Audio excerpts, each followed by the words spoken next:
যখন বিচার হয়ে যাবে, বিচারের পর এক বান্দাকে আল্লাহ বলবেন, বান্দারে, ও বান্দা, তুমি সেই রকম আমল করতে পারো নাই, আমার সাথে নাফরমানি করেছো, বান্দা তুমি জাহান্নামে চলে যাও।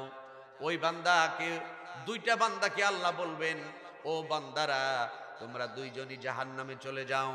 ভাইরা রে আমার, দুইজনের মধ্যে একজন আল্লাহ তাআলা জাহান্নামে যাওয়ার কথা বলার সাথে সাথে জাহান্নামের দিকে দৌড় মারবে। আল্লাহু আকবার।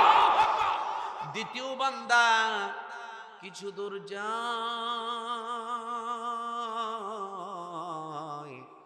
আর ফিরে ফিরে তাকায়, কিছু দূর যায় আর ফিরে ফিরে তাকায়। দৃশ্য দুই রকমের না ভাই? একজন বলার সাথে সাথে দৌড় মারছে, আরেকজন কিছু দূর যায় আর ফিরে ফিরে তাকায়। বলুন না সুবহানাল্লাহ। আল্লাহ রাব্বুল আলামিন দুইজন বান্দাকেই ডাকবেন, ও আমার বান্দারা, এদিকে আসো, এদিকে আসো। এবার যেই লোকটা বলার সাথে সাথে জাহান্নামের দিকে দৌড় মারছে, ওই লোকটাকে আল্লাহ জিজ্ঞেস করবে, বান্দারে, তোমাকে জাহান্নামে যাওয়ার কথা বললাম, আর সাথে সাথে জাহান্নামের দিকে দৌড় মারলা, একটা বারের জন্য আমার কাছে মাপ চাইলা না, ক্ষমা চাইলা না। বান্দারে, তুমি কোনো কথাই বললা না, তুমি সরাসরি দৌড় মারলা, কেন দৌড় মারলা রে? এবার বান্দা বলবে, আল্লাহ গো,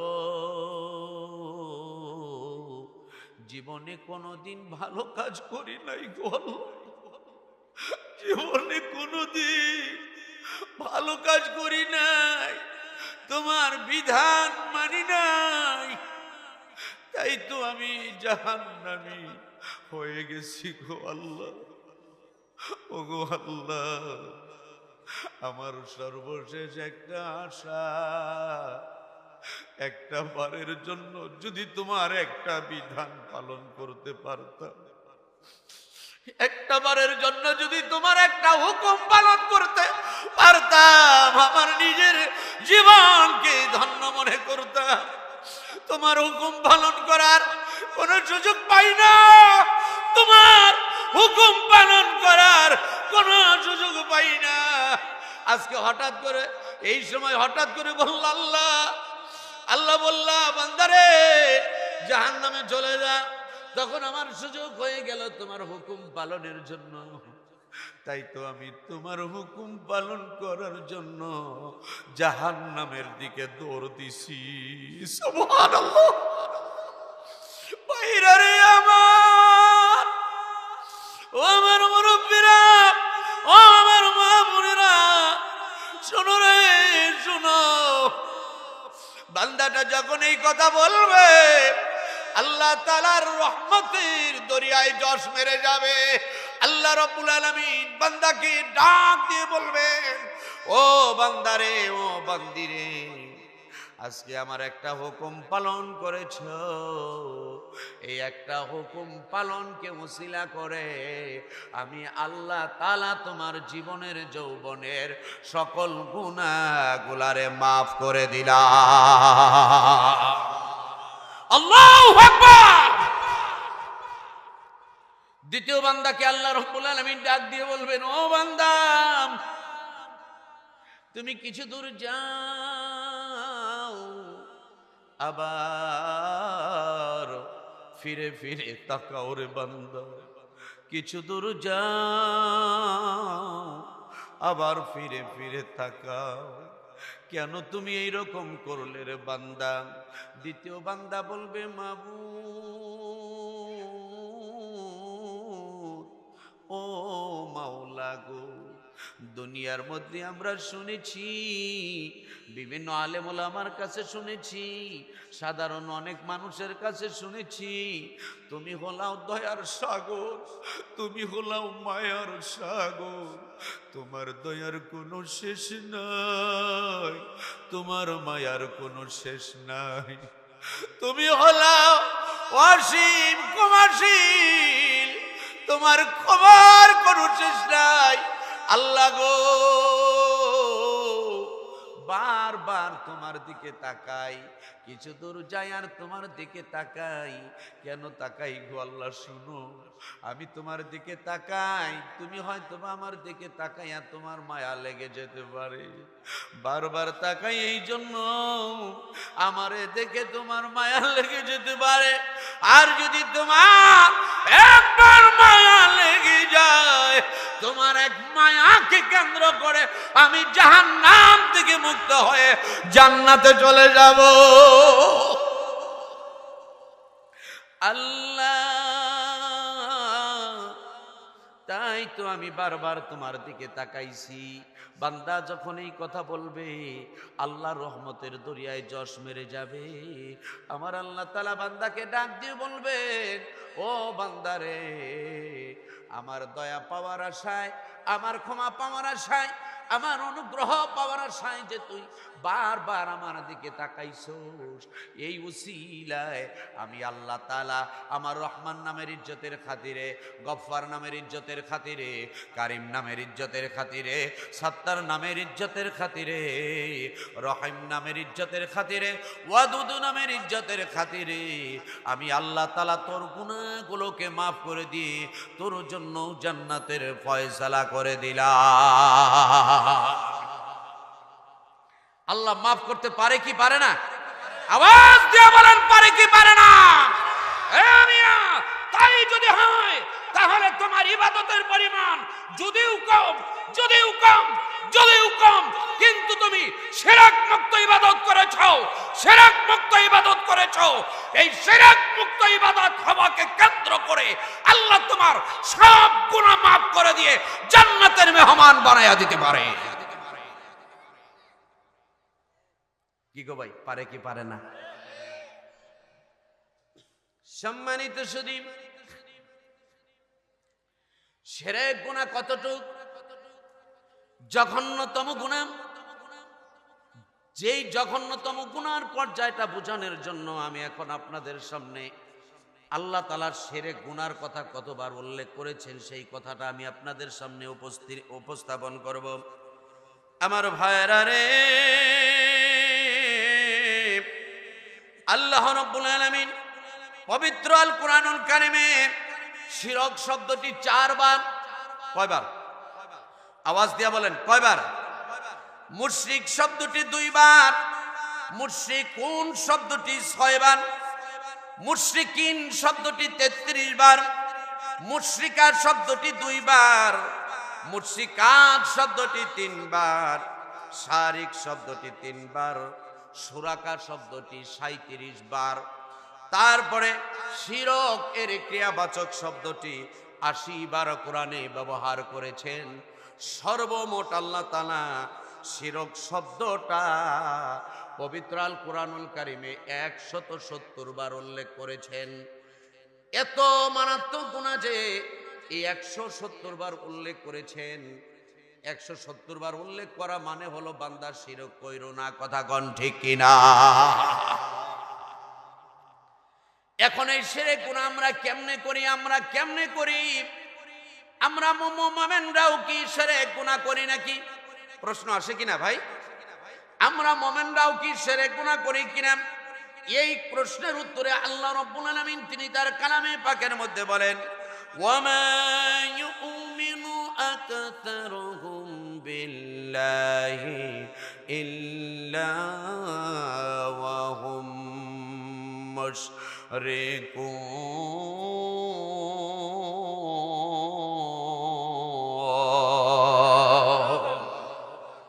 ওমা ইউমিনু বিল্লাহি আকতারুহুম বিল্লাহি ওমা ইউমিনু আকতারুহুম বিল্লাহি ইল্লা ওয়া হুম মুশরিকুন। তোমাদের মধ্যে অনেক ঈমানদার, অনেক মুমিন আছে, কিন্তু তারা মুশরিক। কিন্তু তারা কি? আওয়াজ দিয়ে বলেন, তারা কি? ঈমান আছে কিন্তু মুশরিক, ঈমান আছে কিন্তু মুশরিক। কেমনে একজন ঈমানদার ব্যক্তি মুশরিক হয়ে যায় সেটা জানার দরকার আছে না নাই? আওয়াজ দিয়া বলেন, আছে না নাই? ভাইরারি আমার, আমরা কেমন করে মুশরিক হয়ে যাই এই বিষয়গুলো আমি আপনাদের মাঝে একের পর এক ধারাবাহিকভাবে আলোচনা করব। আল্লাহ তাআলা যেন কবুল করে নেন, সকলেই বলি আমিন। অনেক সময় আমরা বলে থাকি মাঝি কপাল ভালো রে, মাঝিটা ভালো ছিল যার ধরুন নৌকা ডুবে নাই। বলে কিনা ভাই? এই কথা বলেন, বলে কিনা? কপাল ভালো রে, মাঝি ভালো ছিল যার কারণে নৌকা ডুবে নাই। ড্রাইভার ভালো হওয়ার কারণে গাড়ি অ্যাক্সিডেন্ট হয় নাই, গাড়িটা রক্ষা পাইছে। পাইলট ভালো হওয়ার কারণে বিমান দুর্ঘটনা হয় নাই। বলে কিনা? এ কথা বলেন, বলে কিনা? এ ভাই, দুর্ঘটনা থেকে মুক্ত থাকার জন্য পাইলটের কোনো ক্ষমতা আছে? আওয়াজ দিয়া বলেন, আছে? মাঝির কোনো ক্ষমতা আছে? ড্রাইভারের কোনো ক্ষমতা আছে? ক্ষমতার মালিক কে? আওয়াজ দিয়ে বলুন না কে? আল্লাহ রাব্বুল আলামিন তিনি তার কালামে পাকের মধ্যে বলেন, কুলিল্লাহুম্মা মালিকাল মুলকি তুতিল মুলকা মান তাশাউ ওয়া তানজিউল মুলকা মিম্মান তাশাউ ওয়া তু'ইজ্জু মান তাশাউ ওয়া তুযিল্লু মান তাশাউ বিয়াদিকাল খায়র ইন্নাকা আলা কুল্লি শাইইন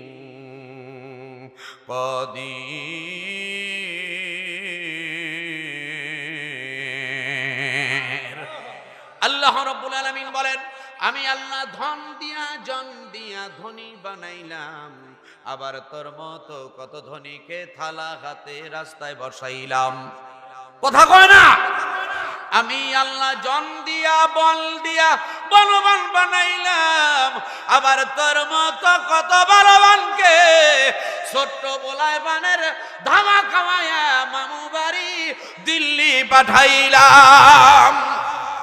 আমি আল্লাহ ধন দিয়া জন দিয়া বল দিয়া টাকা দিয়া পয়সা দিয়া ধনী বানাইলে দেশ পাবি না,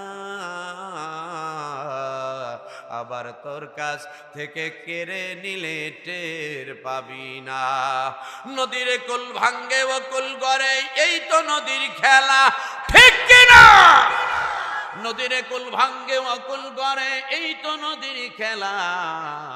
সকাল বেলার ধনী রে তুই, ফকির সন্ধ্যা বেলা। সুতরাং ক্ষমতার মালিক কে? সব ক্ষমতার মালিক কে? তাহলে রক্ষা করার মালিক কে? আবার বিপদে ফেলানোর মালিক কে? আমার মা বোনেরা তারা কি করে? পরীক্ষার দিন বাচ্চাদেরকে ডিম খাওয়ায় না, কয় ডিম খাইলে আন্ডা পাবা। কথা কয় না? ডিম খাইলে আন্ডা পাবি, সুতরাং পরীক্ষার দিন ডিম খেয়ে পরীক্ষা দেওয়া যাবে না, খাইলেই কিন্তু আন্ডা পাবি। কয় কিনা ভাই? মাউসাসিরা এই কথা বলে, ডিম খাইলে আন্ডা পাবি। ভাইরারি আমার, ডিম হলো পুষ্টিকর খাবার, আল্লাহ আমার আপনার জন্য নিয়ামত হিসাবে দিয়েছেন। কথা বলেন, ডিম হলো পুষ্টিকর খাবার। পুষ্টিকর খাবার খাইলে আমার শরীরে, আমার আপনার শরীরে পুষ্টি হবে। অথচ মা বোনেরা বলতেছে ডিম খাইলে আন্ডা পাবি, মানে ডিম খাইলে পরীক্ষা ভালো হবে না, পরীক্ষায় গোলালো পাবি, শূন্য পাবি। এই যে একটা বিশ্বাস, এটাও একটা শিরক। বলুন না নাউজুবিল্লাহ। শিরক দুই ধরনের হয়, একটা হলো শিরকে সুকরা, আর একটা হলো শিরকে কুবরা। কোন শিরক ছোট ছোট শিরক, অর্থাৎ এই যে মা বোনেরা যে এটা করতেছে, এটা একটা ছোট ধরনের শিরক। কথা বলেন ঠিক কিনা? আমার ভাইরা রে, মা বোনেরা আর একটা কাজ করে, আমলিয়াতে রস করে যায় নাকি কন? মা বোনেরা আর একটা কাজ করে, রাত্রিবেলা ঘর ঝাড়ু দেয়। খাবার দাবার শেষে, মনে করেন ঘরের মধ্যে খানা খাইলাম, খানা দানা শেষে ঘর ঝাড়ু দিয়া ময়লা গুলা ঘরের দরজার এক কর্নারে রেখে দেয়। কথা কয়? কথা বলেন, রাখে কিনা ভাই? এ ভাই কথা কোন, রাখে কিনা? ময়লাগুলা ঘরের এক কর্নারে রেখে দেয়। কেন রেখে দেয়? মা বোনদের কাছে যদি জিজ্ঞেস করি, মা বোনেরা তোমরা কেন রেখে দাও, তখন কয় রাত্রিবেলা ঘর ঝাড়ু দিয়ে যদি ফেলে দেয় লক্ষ্মী চইলা যায়। নাউজুবিল্লাহ বলেন।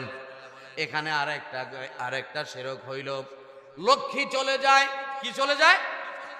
কথা কন, কি চলে যায়? এ ভাই, লক্ষ্মী তো হিন্দুদের দেবতা, কথা কয় না? হিন্দুদের দেবতার নাম লক্ষ্মী, আছে না নাই? আওয়াজ দিয়া বলেন, আছে না নাই? তাহলে এই যে মা বোনেরা তোমরা যে কথা বলো, রাত্রিবেলা যদি ময়লা গোলাপ ঘরের বাহিরে ফেলে দেই ঘরের লক্ষ্মী চলে যায়, এই বিশ্বাস করাটাও একটা শিরক। কথা বলেন ঠিক কিনা? আল্লাহর নবী বলেন আত-তুহুরু শাতরুল ঈমান। সুবহানাল্লাহ বলেন। পবিত্রতা হলো ঈমানের অঙ্গ। পবিত্রতা কি? আল্লাহ তাআলা নিজেই বলেন, আমি আল্লাহ পবিত্রতা অর্জনকারীদেরকে ভালোবাসি।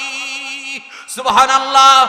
যেই জায়গায় নবীজি বললেন পবিত্রতা ঈমানের অঙ্গ, আল্লাহ বললেন আমি পবিত্রতা অর্জনকারীদেরকে ভালোবাসি, সেই জায়গায় আপনি ময়লা আবর্জনা ঘরে রেখে ঘরটারে গন্ধ বানিয়ে রাখলেন, অথবা গন্ধ নাই হলো অপবিত্র জিনিস অথবা ময়লা আবর্জনা ঘরে রেখে দিলেন বরকতের আশায়, লক্ষ্মী পাওয়ার আশায়, এই যে চিন্তা করলেন, এটাও হলো আপনার একটা গুনাহ, এটাও হলো শিরক গুনাহ। কথা বলেন ঠিক কিনা?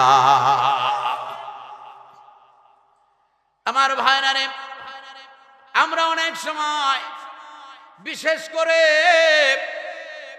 শিক্ষিত সমাজের লোকেরা বলে money is the second god. বলে কিনা? এই কথা বলেন, বলে কিনা? টাকা হইল দ্বিতীয় খোদা। নাউজুবিল্লাহ বলেন। টাকার পাওয়ার আছে, যেভাবে বললেন তাতে মনে আছে। মাত্র কয়েকজনে কইছে, আর কেউ কয় নাই। এ ভাই, টাকার পাওয়ার আছে, আওয়াজ দিয়া বলেন আছে। তাহলে তুমি যে বললা money is the second god, টাকাই হলো দ্বিতীয় খোদা, এই কথা বলার সাথে সাথে তুমি শিরক করলে, আর এই অবস্থায় তুমি যদি ইস্তেগফার না করে, তওবা না করে মারা যাও, তোমার জাহান্নামী হওয়ার সম্ভাবনাই বেশি। আমার ভাইরা রে, আমরা আর একটা কথা বলে থাকি, জনগণ সকল ক্ষমতার উৎস। কয় কিনা? এটা আমাদের সংবিধানে আছে, জনগণই সকল ক্ষমতার উৎস। ভাই গো, আমি কিন্তু কোন দলের ওয়াজ করতেছি না ভাই। করছি ভাই? এই কথা কোন করছি? আওয়ামী লীগের নাম নিছি, বিএনপির নাম নিছি?